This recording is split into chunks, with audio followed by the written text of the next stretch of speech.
有没有什么一直很想试试看的事呢？一直很想试试看的事哦，我觉得可能有点无聊就是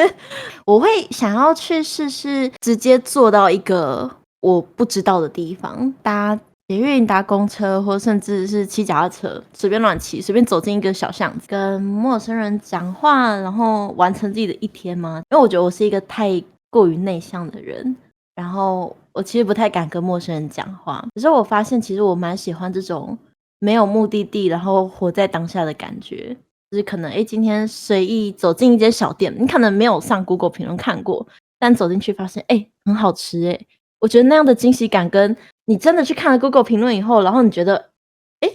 吃起来好吃，但因为我有做过功课啊，它本来就该好吃，我觉得那感觉不一样，所以我会想要尝试一个就是没有计划的旅行。听完我会想这样做我没有想过，但是感觉很好玩